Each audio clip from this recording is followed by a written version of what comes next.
네, 안녕하십니까. 일찍 집가조의 스케치북 발표를 시작하도록 하겠습니다. 1번 TCP/IP 프로토콜 스택에 대해서 설명하시오. TCP/IP 프로토콜 스택은 인터넷 기반의 데이터 송수신을 목적으로 설계된 스택이고, 큰 문제를 작게 나누어 대칭화하여, 즉 분할하여 이거를 분담해서 나누도록 하는 게 스택이라고 합니다. 데이터의 송수신의 과정을 4개 영역으로 계층화한 결과이며 스택별 영역을 정문화하고 표준화함, 7계층으로 세분화가 되어 4계층으로 표현하는 게 스택이라고 합니다. 2번 링크 계층의 역할을 쓰시오.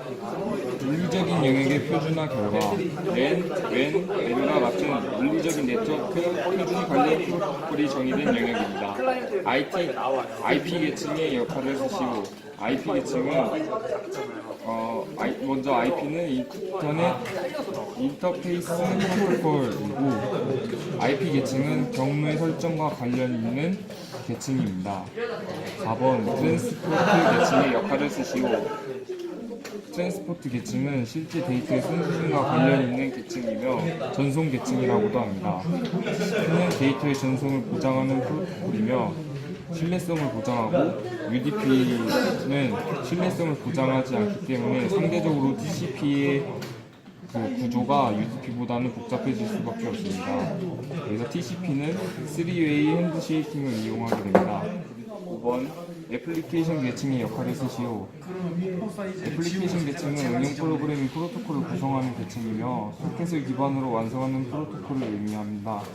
여기 소켓을 생성하며 앞서 보인 링크, IP, TCP, UDP 계층에 대한 내용이 감춰지고, 응용 프로그램에는 애플리케이션 계층의 완성에 집중을 하면 됩니다. 6번 TCP 기반 서버 프로그램의 함수 호출 순서를 그림으로 표시하시오. 맨 처음 소켓 함수를 이용하여 소켓 생성을 하고, 바인드 함수를 이용하여 소켓의 주소 할당을 하고, 리슨 함수를 이용하여 연결 요청 대기 상태가 되면 accept 함수를 써서 연결을 허용이 되고, read, write 함수를 이용하여 데이터 송수신이 되며 close 함수로 연결이 종료가 되는 것을 알 수 있습니다. 7번 연결 요청 대기 큐에 대해서 설명하시오. 연결 요청 대기 큐란 백노드 인자로 전달되는 정수의 크기에 해당되는 뜻입니다. 8번 연결 요청 대기큐와 accept 함수의 관계를 설명하시오. accept 함수는 연결 요청 대기큐에 대기 중인 클라이언트의 연결 요청을 수락하는 함수입니다. 9번 TCP 기반 클라이언트 프로그램의 함수 호출 순서를 그림으로 표시하시오. 먼저 소켓 함수로 소켓을 생성하고, 커넥트 함수로 연결 요청을 한 다음 read, write 함수로 데이터를 송수신하게 됩니다. 그리고 close 함수로 연결이 종료되는 것을 확인할 수 있습니다. 10번 TCP 기반 서버 클라이언트 간의 함수 호출 관계를 그림으로 표현하시오.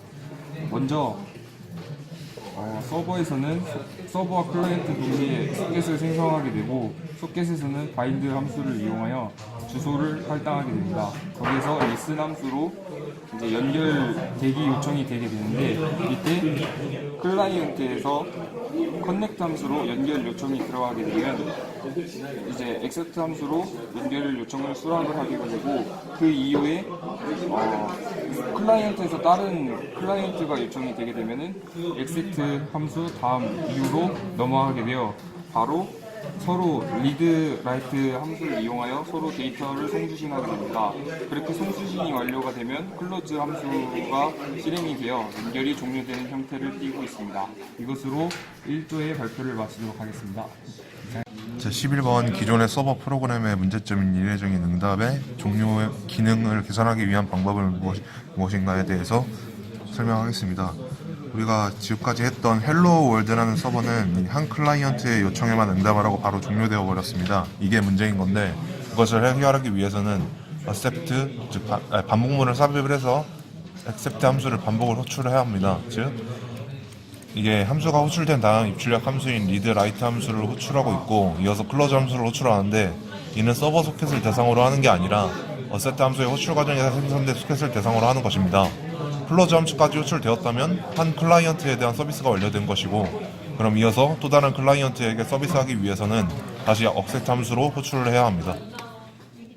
12번 다음과 같이 12번의 소스를 작성하고 컴파일하고 기존의 서버와 수정된 소스 코드를 설명하시오. 우선 수정된 소스 코드부터 설명을 하겠습니다. 기존에 우리가 썼었던 헬로우문인데 여기서는 없었던 것이 이제 오늘 저희가 하게 된 소스 코드인데, 여기서는 포문이랑 while문을 써가지고 이전에 없던 반복문을 추가해서 반복을 하여줍니다. 그리고 소스에 대해서 부가 설명을 조금 하겠습니다. 위에서부터 하자면은 기본적으로 서버랑 클라이언트 소켓을 생성하는 구문이고, 다음 밑에는 받아들일 메시지를 저장할 변수입니다. 다음 밑에 거는 메시지의 길이를 저장할 strlen, 즉 포문에 저장할 변수를 의미하며, 그 다음은 서버와 클라이언트 소켓 정보를 저장할 구조체이고, 밑에는 클라이언트 소켓 정보를 저장할 구조체의 길이를 저장할 변수입니다. 다음 이거는 실행 시 필요한 포트 번호를 입력하지 않았을 경우 실행하는 오류 문구이며 다음과 같은 문장이 출력이 됩니다. 다음에 이것은 서버의 소켓 생성, 즉 우리가 자주 쓰는 IP 버전 4 TCP/IP 방식을 사용하겠다는 의미이고, 밑에도 소켓 생성 오류 시 메시지를 출력하게끔 하는 구문입니다. 다음 이 구문은 서버 소켓의 정보를 담을 구조체를 0으로 추계하는 것을 의미하며, 이거는 IP 버전 4를 사용한다는 것이고, 다음에 밑에 것은 모든 IP의 접근을 허용하며 16진수로 변경해서 저장한다는 것을 의미하는 구문이며, 맨 밑에는 프로그램 실행 시 입력된 포트 번호를 10진수로 변경해서 저장하는 것을 의미합니다. 다음 이 부문은 구조체의 정보를 이용해서 서버 소켓에 바인드, 즉 받아들일 준비를 한다는 의미입니다. 인자의 5라는 숫자, 여기서 이 5라는 숫자는 대기 클라이언트의 숫자가 최대 5개라는 의미입니다. 다음에 이 구문은 클라이언트 구조체의 크기를 구하는 구문이고, 여기서 시작되는 포문은 클라이언트의 소켓으로부터 데이터를 받아들이는 구문입니다. 그다음 여기서 받은 데이터를 클라이언트 소켓을 통해 다시 돌려주고, 여기서는 전송 완료 후 클라이언트와의 연결을 종료하고 서버 소켓을 닫는 그런 구문입니다. 다음 실습을 진행하자면은 우선 저희는 미리 구문을 다음과 같이 작성을 해놨습니다. 이 구문 서버 구문이고, 클라이언트 구문입니다. 다음과 같이 명령어를 사용해서 이 서버라는 파일명으로 해당 파일을 컴파일을 하겠습니다. 컴파일을 하고 나서 새로운 터미널 창을 열어서 이 서버와 클라이언트를 연결을 하기 위해 우선은 포트 번호를 지정해서 9194로 서버를 엽니다. 서버를 열어 놓겠습니다. 그 다음에 13번을 이어서 설명을 하겠습니다. 13번은 여기서 마찬가지로 while문이 없고 있고의 차이인데, 여기서도 구문 설명을 조금 덧붙여서 하겠습니다. 아까도 설명했듯이 이것은 소켓의 파일 디스크립터를 저장할 변수고, 밑에는 받을 데이터 변수고, 그 다음 밑에는 메시지의 크기를 저장할 변수입니다. 다음 것은 서버 소켓의 정보를 저장할 구조체를 의미하고, 다음 if문은 실행에 필요한 정보를 입력하지 않았을 경우의 경고문입니다. 다음 이 구문은 소켓 생성 실패에서 메시지를 출력하는 구문이고, 이 구문은 소켓을 이용해 서버의 정보를 지닌 구조체를 가지고 접속 요청을 하는 구문입니다. 다음 if문은 이 행에 의해서 커넥트 함수를 사용해서 이 행에 의해서 연결되었다는 문자열 정보가 출력되더라도 서버에서 accept 함수를 호출하지 않는 상황이라면 실제 서비스가 이루어지지 않음을 주의해야 됩니다. 다음에 이 구문은 입력한 데이터를 메시지에 넣는 구문이고, 여기서는 Q나 대문자 Q를 입력하면 종료를 하게끔 하는 그런 구문입니다. 다음 여기 write 함수에서는 서버의 메시지 변수의 데이터를 전송하고, 이 다음 구문은 read 함수를 사용해서 서버로부터 온 메시지를 메시지 변수에 넣습니다. 그 다음 것은 프린트는 서버로부터 받은 메시지를 출력하고, 다음 마지막 close 함수에서는 close 함수가 호출되면 상대 소켓으로는 EOF가 전송되는데, 이는 연결의 끝을 의미합니다. 다음과 같이 클라이언트를 컴파일하고 실행을 하겠습니다.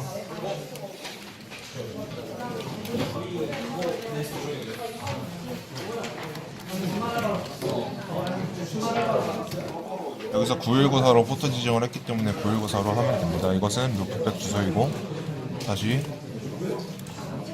와이어샤카라는 프로그램으로 체크를 좀 해보겠습니다.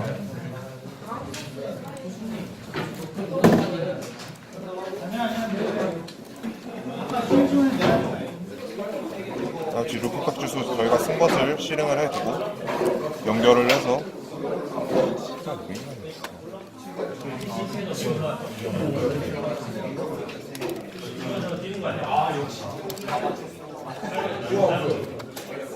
자, 연결을 하면은 다음과 같이 와이어샤크에서 이제 상세 정보가 나오게 되고, 여기서 문자를 입력해 보겠습니다. I라는 문자를 입력하게 되면 다음과 같이 더 와이어샤크에서도 캡처가 뜨게 되고, 다음과 같이 출력값이 나오고, 상세 정보를 보려면은 다음과 같이 더블 클릭해서 보고 싶은 대로 캡처된 것을 보면 됩니다. 그 다음 14번을 설명을 하겠습니다. 14번 TCP 기반 에코 서버 클라이언트 소스 예제를 수행하고 결과를 기술하시오. 이거는 저희가 미리 이제 여기에서 실습했던 그 구문 중에서 여기에서 보면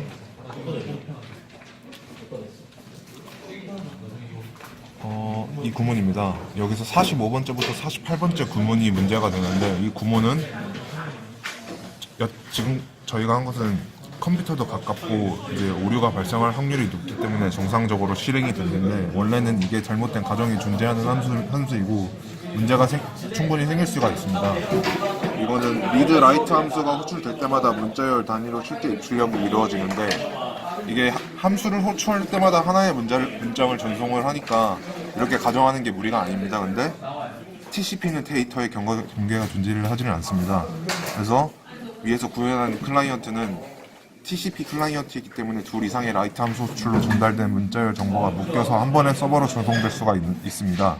그리고 그러한 상황이 발생하면 클라이언트는 한 번에 둘 이상의 문자열 정보를 서버로부터 되돌려 받는데, 원하는 결과를 만약에 오류가 생기면 얻지 못할 수도 있습니다. 그리고 서버가 다음과 같이 판단하는 상황도 생각을 해야 됩니다. 이 문자열의 길이가 엄청나게 긴 편이라 문자열을 두 개의 패킷에 나눠서 보내야 한다고 생각을 할 수도 있어서, 이 서버는 한 번에 라이트 함수 호출로 데이터 전송을 명령을 했는데, 전송할 데이터의 크기가 크다면 운영체제는 내부적으로 이를 여러 개의 조각으로 나눠서 클라이언트에게 전송을 할 수도 있습니다. 그리고 이 과정에서 데이터의 모든 조각이 클라이언트에게 전송되지 않았음에도 불구하고 클라이언트는 리드 함수를 호출할지도 모릅니다. 이 모든 문제가 TCP의 데이터 전송 특성에서 비롯됐는데, 이 문제는 다음에 하게 될 윈도우 기반으로 구현하는 과정에서 해결이 가능합니다. 이것은 정상적으로 다시 설명하지만 정상적으로 저희가 한 것은 작동을 하는데, 원래는 안 되는 게 더 맞다고 봅니다. 이는 운이 좋아서 된 거고, 송수신하는 데이터 크기가 작고, 실제 이제 저희가 실습한 환경이 하나의 컴퓨터 또는 두 개가 엄청 가까이 있기 때문에 오류가 발생을 하지 않을 확률이 높은 거일 뿐, 발생 확률은 여전히 존재하는 게 문제입니다. 클라이언트에서 전송한 문자를 서버에서도 출력이 되게끔 하는 소스를 만들어 보도록 하겠습니다. 기존 소스에서 해당 부분에 다음과 같은 소스를 추가하여 준 후 저장하고 컴파일을 하면 됩니다.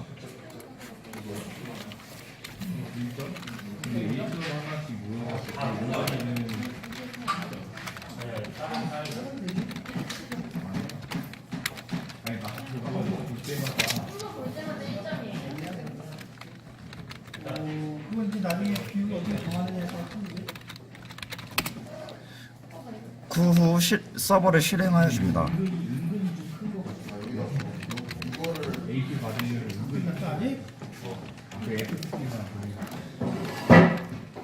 그 다음에 클라이언트도 접속하여 줍니다.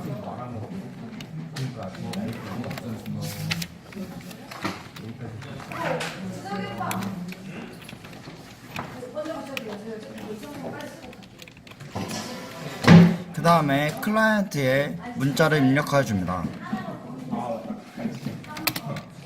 그럼 클라이언트에 출력된 문자가 서버에서도 동시에 출력되는 것을 확인할 수 있습니다.